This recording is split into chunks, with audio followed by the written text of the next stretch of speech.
voice of God. God through evangelist Shaji Joseph.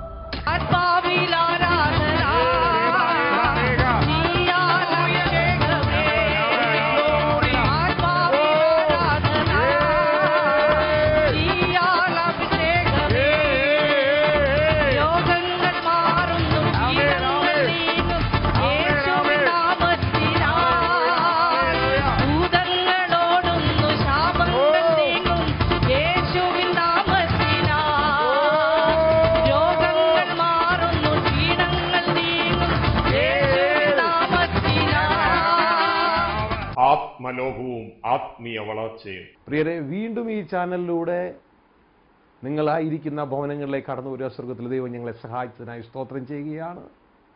അതിശയകരമായ ഒരു സന്ദേശം, ആത്മലോകവും, അതെ, കാണപ്പെടാത്ത ലോകവും ആത്മീയ വളർച്ചയും, ആത്മലോകത്തിലെ അകത്തെ മനുഷ്യൻ്റെ വളർച്ചയും എന്നുള്ള വിഷയത്തെക്കുറിച്ച് നമ്മൾ പഠിച്ചുകൊണ്ടിരിക്കുകയായിരുന്നു. തുടർന്നും പ്രേക്ഷകർക്കുള്ള നിരവധി ചോദ്യങ്ങൾ കർത്താവിൻ്റെ ദാസന്മാർ ചോദിക്കുമ്പോൾ ശ്രദ്ധയോടെ നിങ്ങളിതിന് കാതോർക്കുന്നുവെങ്കിൽ നിങ്ങളുടെ പല സംശയങ്ങളും, ഉത്തരം കിട്ടാതെ കിടക്കുന്ന നിങ്ങളുടെ പല സംശയങ്ങളും അതിന് ഉത്തരം ലഭിക്കപ്പെടുകയും മാത്രമല്ല ആത്മീയമായി കൂടുതൽ വളരുവാൻ നിങ്ങളെ സഹായിക്കുകയും ചെയ്യും. ദൈവത്തിൻ്റെ വചനം പറയുന്നു, പരിജ്ഞാനമില്ലാത്തതിനാൽ എൻ്റെ ജനം നശിക്കുന്നു. എന്നാൽ പരിജ്ഞാനം ലഭിക്കുമ്പോൾ ജനം നശിക്കുകയല്ല, അവർ ശക്തി പ്രാപിക്കും, അവർ ദൈവേഷ്ടം ചെയ്യുവാൻ തുടങ്ങും, സ്വർഗരാജ്യം അവകാശമാക്കുവാൻ ഇടയാകും. നമുക്ക് ഒരുമിച്ച് തുടർന്നുള്ള ഈ സന്ദേശത്തിലേക്ക് കടന്നു പോകാം. വീണ്ടും സ്റ്റുഡിയോയിലേക്ക് നമുക്ക് മടങ്ങി വരാം. ആത്മലോകവും ആത്മീയ വളർച്ചയും. രക്ഷ ദാനമാ, സൗജന്യമാ, നമ്മുടെ ഒരു പ്രവൃത്തിയും കൊണ്ടല്ല, കർത്താവ് യേശുവിൻ്റെ ദാനമാണവ. എന്നാൽ ദൈവരാജ്യം ദാനമാണെന്ന് ഈ പുസ്തകത്തിൽ എങ്ങും എഴുതിയിട്ടില്ല. അതിന് പകരം എഴുതിയിരിക്കുകയാണ്, നീ ഇത് അവകാശമാക്കണം, ജയിക്കുന്നവൻ ഇത് അവകാശമാക്കുമെന്ന് പറഞ്ഞിരിക്കുന്നത്. അവന് ആദത്തിന് കിട്ടാത്തത് അവന് കൊടുക്കും. നിങ്ങൾ ഒരുപക്ഷെ ചിന്തിക്കും, ആദത്തിന് എന്താണ് കിട്ടാത്തത്? ജീവവൃക്ഷത്തിൻ്റെ ഫലം ആദത്തിന് കിട്ടിയില്ല, അത് നമ്മൾ പ്രാപിക്കുവാനിടയാകും. വെളിപ്പാട് 2:7 പറയുകയാണ്, ജയിക്കുന്നവൻ ഇത് അവകാശമാക്കും. എന്താണ് അവകാശമാക്കുന്നത്?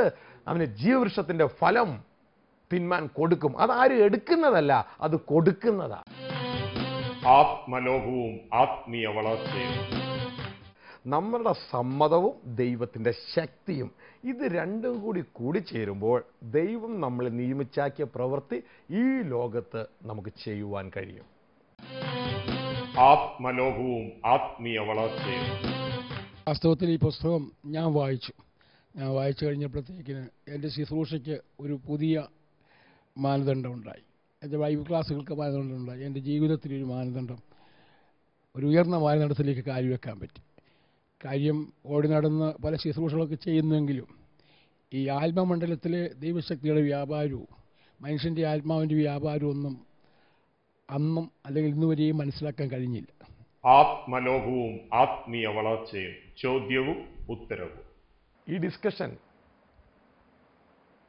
ഈ അടുത്തിറങ്ങിയ ആത്മലോകവും ആത്മീയ വളർച്ചയും എന്ന പുസ്തകവുമായി ബന്ധപ്പെട്ടിട്ടുള്ളതാണ്.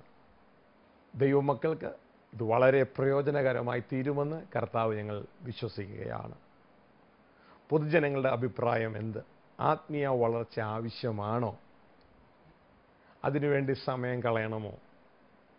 രക്ഷിക്കപ്പെട്ട് ഒന്ന് ആരാധിച്ച് ഞായറാഴ്ച ഒരല്പം വചനം കേട്ട് പോയാൽ പോരെ, ഇതിൻ്റെ അപ്പുറം നമുക്ക് വല്ലത് ആവശ്യമുണ്ടോ എന്നുള്ള പല ചോദ്യങ്ങളും പലരുടെയും ഹൃദയത്തിൻ്റെ ഉള്ളിൽ ഉദിക്കുമ്പോൾ അതിനെല്ലാം തിരുവചനത്തിൽ നിന്ന് ദൈവം എന്താഗ്രഹിക്കുന്നു എന്നുള്ള ഉത്തരം സ്വർഗത്തിലെ ദൈവം ഇന്ന് നമുക്ക് തരുവാനിടയാകട്ടെ. കർത്താവിൻ്റെ ദാസൻ പാസ്റ്റർ ജോസഫ് ഇന്ന് നമ്മളോട് കൂടെയുണ്ട്. കർത്താവിൻ്റെ ദാസനെ ശുശ്രൂഷയിലേക്ക് സ്വാഗതം ചെയ്യുകയാണ്. അതോടൊപ്പം തന്നെ ഇവാഞ്ചലിസ്റ്റ് വക്കി നമ്മോട് കൂടെയുണ്ട്. കർത്താവ് യേശുക്രിസ്തുവിന്റെ നാമത്തിൽ പ്രിയ വർക്കെങ്കിലിനെ സ്വാഗതം ചെയ്യുകയാണ്.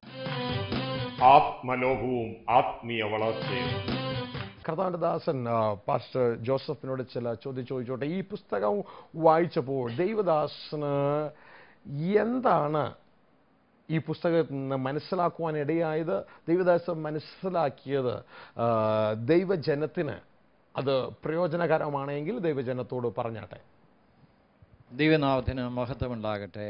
ഈ ആത്മലോകവും ആത്മീയ വളർച്ചയും എന്നുള്ളതായ ഗ്രന്ഥം എൻ്റെ കയ്യിൽ കടന്നു വന്നപ്പോൾ എൻ്റെ ജീവിതത്തിൽ ആദ്യമായി എനിക്ക് അനുഭവമായത്, ഈ ഭൂമിയിൽ എന്നെ ആക്കി വെച്ചതായ ദൈവത്തിന് എന്നെക്കുറിച്ചൊരു ഉദ്ദേശമുണ്ടെന്നും ആ ദൈവ ഉദ്ദേശത്തിലേക്ക് എനിക്ക് എങ്ങനെയാണ് വളർന്നു വരേണ്ടത് എന്നുള്ളതായ വിലപ്പെട്ടതായിരിക്കുന്നതായ രഹസ്യം ഈ പുസ്തകത്തിലൂടെ എനിക്ക് ഗ്രഹിക്കുവാനും ആ ദൈവ ഉദ്ദേശത്തിലേക്ക് എനിക്ക് ഉയർന്നു വരേണ്ടതായിരിക്കുന്ന പടികൾ ഈ വചനത്തിലൂടെ എനിക്ക് ഗ്രഹിക്കുവാനും കഴിഞ്ഞു.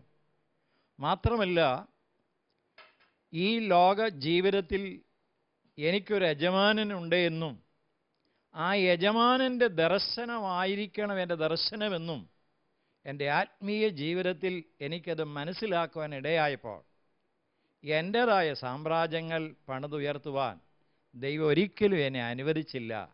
യജമാനൻ്റെ ദർശനത്തിൽ, യജമാനൻ്റെ കാഴ്ചപ്പാടിൽ അന്ത്യം വരെ നിൽക്കണമെന്ന് ഈ പുസ്തകം എൻ്റെ ആത്മീയ ജീവിതത്തിന് ഉൾക്കാഴ്ച നൽകുകയും എൻ്റെ വരണ്ട് ഉണങ്ങിയതായിരിക്കുന്ന ആത്മീയ ജീവിതത്തിന് ഒരു നവജീവൻ എൻ്റെ ഉള്ളിലേക്ക് പകർന്നു തരുവാൻ ഈ ഗ്രന്ഥം വായിച്ചതുകൊണ്ടും ഈ ഗ്രന്ഥത്തിലൂടെ വ്യാപരിച്ചതായ ദൈവാത്മാവിൻ്റെ പ്രചോദനം എൻ്റെ ആത്മീയ ശുശ്രൂഷയ്ക്കൊക്കെ വളരെ സഹായകരമായി മാറി എന്നുള്ളതാണ് എനിക്ക് നിങ്ങളോട് പറയുവാനായിട്ടുള്ളത്. Praise God, praise God. ആത്മലോകവും ആത്മീയ വളർച്ചയും. ദേവദാസനോട് ഒന്ന് ചോദിച്ചോട്ടെ, ഈ പുസ്തകത്തിലെ ദേവദാസന് ഏറ്റവും ഹൃദയസ്പർശിയായ ഭാഗം ഏതാണ് എന്നൊന്ന് പറയാമോ? ഒരു വില കൊടുക്കാതെ ഒന്നും ദൈവരാജ്യത്തിൽ നിന്നും വാങ്ങുവാൻ കഴിയത്തില്ല എന്നുള്ള വിലപ്പെട്ട സത്യമാണ് എൻ്റെ ജീവിതത്തിൽ ഈ പുസ്തകം എനിക്ക് ഉൾക്കാഴ്ച നൽകിയത്. Praise God, praise God. പ്രിയ വക്യങ്ങളിനോട്, ഈ പുസ്തകത്തിലെ ഏത് ഭാഗമാണ് വക്യങ്ങളെ ഏറ്റവും അധികം ഇൻഫ്ലുവൻസ് ചെയ്യുവാൻ, തൻ്റെ സുവിശേഷ വേലയിൽ ഏറ്റവും അധികം ഇൻഫ്ലുവൻസ് ചെയ്യുവാനായിട്ട് ഇടയായത് ഏത് ഭാഗമാണ്? ആത്മമണ്ഡലത്തിലേക്കുള്ള വളർച്ച. ആത്മമണ്ഡലത്തിലേക്കുള്ള വളർച്ച, ഒരു സ്ഥലം മാറ്റം. ലോകത്തിൽ നിന്ന് ആത്മമണ്ഡലത്തിലേക്ക്. അതേ കർത്താവ് പറഞ്ഞതുപോലെ ആദ്യം നീ ദൈവരാജ്യം അന്വേഷിക്കുക. നമ്മളൊക്കെ ഇന്നുവരെയും ഒത്തുവരുത്ത ക്രിസ്ത്യാനികളായിട്ട് പ്രസംഗത്തിൻ്റെ പ്രസംഗവും കയ്യടി പാട്ടും ഒക്കെ ഉണ്ടെങ്കിലും നമ്മൾ 100% ലോകത്തിലായിരുന്നു. പക്ഷേ ഇത് മുഖാന്തരം ഒരു കാര്യം മനസ്സിലായി, ലോകത്തിൽ നമ്മുടെ ഒരു 30%ഓ 35% ഉള്ളൂ, ബാക്കിയെല്ലാം ആത്മമണ്ഡലത്തിലാണ്. ദൈവമായിട്ടുള്ള ബന്ധത്തിൻ്റെ കീഴിലേ നമുക്കിവിടെ ശോഭിക്കാൻ കഴിയുകയുള്ളൂ. ഒരു വാക്ക് പറയണമെങ്കിൽ, ദൈവകൃപയോടെ പറയണമെങ്കിൽ ദൈവാത്മാവ് നമ്മെ സ്പർശിക്കണം. Praise God. കൊലോസ്യ ലേഖനത്തിൽ 3-ാം അധ്യായം വായിക്കുമ്പോൾ ഉയരത്തിലുള്ളത് അന്വേഷിപ്പി, ഉയരത്തിലുള്ളത് ചിന്തിപ്പി. ഫിലിപ്പി ലേഖനം 3:20 പറയുന്നത് അവരൊക്കെ സ്വർഗത്തിലാകുന്നു. സ്വർഗത്തിലേക്കാകുമ്പോൾ എൻ്റെ കണ്ണ് പർവ്വതത്തിലേക്ക് ഉയർത്തുന്നു. ചുരുക്കി പറഞ്ഞ് നമ്മുടെ കണ്ണും മൂക്കും നാക്കും ചെവിയും കൈയും കാലും ഒക്കെയും ഉയരത്തിലോട്ട് പോയിക്കൊണ്ടിരിക്കുക. പിന്നെ ഈ ശവപ്പെട്ടി കിടക്കുന്ന ശവം ജീവൻ പോയി കിടക്കുന്ന പോലെ ഇങ്ങനെ ഒരു രൂപം നമ്മളിവിടെ ജീവിക്കുന്നതേ ഉള്ളൂ. നമുക്കുള്ളതെല്ലാം ഉയരത്തിൽ, ചിന്ത ഉയരത്തിൽ, നിക്ഷേപ ഉയരത്തിൽ, കണ്ണുയരത്തിൽ, കൈകൾ ദൈവത്തിങ്കിലേക്ക്, കാലുകൾ അവൻ്റെ പാതയിൽ, ഇങ്ങനെ എല്ലാം പോയി കഴിയുമ്പോൾ നമുക്ക് ഇവിടെയൊന്നും ഇല്ല. ഇതെനിക്ക് മനസ്സിലായി. അതുകൊണ്ട് ഞാൻ പറയില്ല, എൻ്റെ കഴിഞ്ഞ അത് വായിച്ചപ്പോൾ ശുശ്രൂഷയ്ക്ക് തന്നെ ഞാൻ അറിയാത്ത പല കാര്യങ്ങളും ദൈവം തമ്പുരാൻ അന്നേരം എൻ്റെ നാക്കി തരും. ഞാൻ സാധാരണ ഒന്നും പഠിച്ചുകൊണ്ട് പോകുന്ന ആളല്ല. ഇപ്പം നടക്കുന്ന വലിയൊരു വാക്യം കിട്ടും, അതിങ്ങനെ ഓർത്തോടെ നടക്കും. കയറി കഴിയുമ്പോൾ പ്രസംഗിക്കും, ദൈവം തമ്പുരാൻ അന്നേരം വേണ്ടിയതൊക്കെ പറഞ്ഞു തരും. ഇതാ എൻ്റെ രീതി, പൊങ്ങച്ചതിന് പറയുന്നതല്ല. അതുകൊണ്ട് ഈ പുസ്തകം വായിച്ചത് വലിയ അനുഗ്രഹം എന്ന് വെച്ച് കഴിഞ്ഞാൽ പറഞ്ഞറിയിക്കാൻ വയ്യാത്ത രീതിയിലുള്ള സന്തോഷവും അനുഗ്രഹവും അനുഭവിപ്പാൻ ഇടയായി. ഞാൻ പോകുന്ന വഴിയല്ല ഇത് വേറൊരു വഴിയാണ്. ഇതാണ് സ്വർഗത്തിൽ പോകുന്ന വഴിയെന്നും ഇങ്ങനെ ജീവിക്കുന്ന മുഖാന്തരം മാത്രമേ പുതിയ സൃഷ്ടിയുടെ ആ ശക്തിയുടെ വ്യാപാരം നമ്മിലുണ്ടായിട്ട്. വളരെ തേനീച്ചയോട് പറയുമ്പോൾ മനുഷ്യർ പറയുക, തേനീച്ചയോട് എന്ന് പറയുന്നത് ഇനി എനിക്ക് ആവശ്യമില്ല, ഇവിടെ ജോലിക്കാരുണ്ട്, നീ അവരെ കുത്തു, അവിടെ പൊക്കോ എന്ന് പറഞ്ഞാൽ സംതിങ് റോങ് വിത്ത് യു. തേനീച്ചൊരു വർത്താനം പറയുന്നു. ഈ മനുഷ്യൻ എന്ത് മനുഷ്യനാണ്, എന്ത് യുവാഞ്ചലിസ്റ്റാ? ലോക മനുഷ്യൻ ചിന്തിക്കും. പക്ഷെങ്കിൽ അവനോട് കൽപ്പിപ്പാൻ, സകലത്തിൻ്റെ മേലും വാഴുവാൻ ദൈവം അധികാരം തന്നതുകൊണ്ട് ആദാം മുഖാന്തരം നഷ്ടപ്പെട്ടെങ്കിൽ യേശുക്രിസ്തു മുഖാന്തരം ആ അധികാരമൊക്കെ നമുക്ക് തിരിച്ചു കിട്ടിയതുകൊണ്ട് തേനീച്ചയോടല്ല ആനയോടും പറയാം, സിംഹത്തോടും പറയാം, യു ഗെറ്റ് ഔട്ട്. ഇത് പറയാനുള്ള ആത്മശക്തി നമുക്കുണ്ട്. പക്ഷേ പണ്ടൊക്കെ അത് പറയാൻ മടിയായിരുന്നു, ഇന്നുപോലെ പറയാൻ ഇരിക്കുക ഇത് വായിച്ച പിന്നെ. കാരണം നമ്മൾ പഴയ രൂപവും ഭാവമുള്ളവരല്ല. യേശു ക്രിസ്തുവിൻ്റെ തലയോളം നമ്മളെയും കർത്താവിനെയോട് നോക്കിയ വ്യത്യാസം വരരുത്, അതിൻ്റെ ആഗ്രഹം. Price God, praise God. ഒരു കാര്യം കൂടി ചോദിച്ചോട്ടെ, അങ്ങളിപ്പോൾ ഒരു കാര്യം പറഞ്ഞു, അത് പെട്ടെന്ന് മനസ്സിനെ ചോദ്യം ചോദിച്ചാൽ ഒരു പക്ഷേ പ്രേക്ഷകർക്ക് അതൊരു അനുഗ്രഹമായി തീരും. അങ്ങോട്ട് പറഞ്ഞു, ഞാൻ ഇതുവരെ വന്ന വഴിയല്ല, ഒരു പുതുവഴിയിലൂടെ പോകുവാനായിട്ട് ആരംഭിച്ചു. എനിക്ക് മനസ്സിലായി അതുവഴി പോയാലേ ഞാൻ ആ നിത്യതയുടെ തീരത്ത് അല്ലെങ്കിൽ ആ സ്വർഗസന്നിധിയിലേക്കുള്ള ആ യാത്രയിൽ നന്നായി പോവുകയുള്ളൂ എന്നൊരു വേർഡ് പെട്ടെന്ന് പറഞ്ഞു.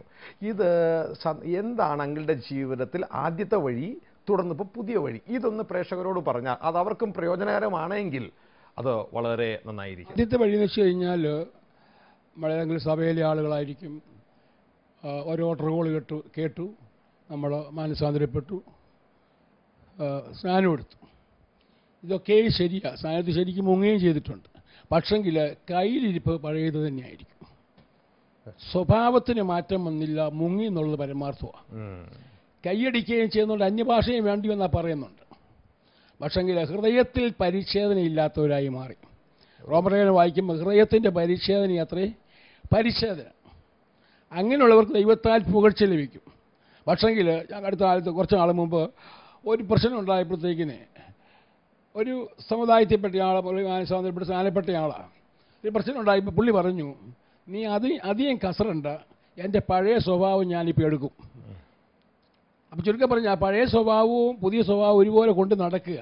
എവിടെ ഏത് ആപ്ലിക്കബിൾ ആയിട്ടുള്ളത് അവിടെ കൊണ്ട് ഇംപ്ലിമെൻ്റ് ചെയ്യുക.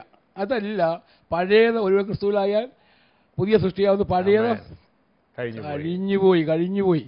അപ്പം അതുകൊണ്ട് നമ്മൾ, എൻ്റെ കാര്യം മാത്രമല്ല, അനേകർ ഈ കൊട്ടും പാട്ടും തട്ടും മുട്ടും ആയിട്ട് നടക്കുന്നതല്ലാതെ ഇവൻ യേശുക്രിസ്തുവിൻ്റെ അനുകാരിയാണ്, എനിക്ക് ഇവനെ പോലെ ആകണമെന്ന് ഇവിടുത്തെ ഒരു ദൈവദാസന്മാരെയും വിരലിയുണ്ട് ആരും പറഞ്ഞിട്ടില്ല. അതാണല്ലോ സാക്ഷി. കർത്താവ് പറഞ്ഞ എന്നാ, എൻ്റെ തലയോളം വളരുക. പൗലോസ് പറഞ്ഞു, നിങ്ങൾ എൻ്റെ അനുകാരികളായിരിപ്പീൻ.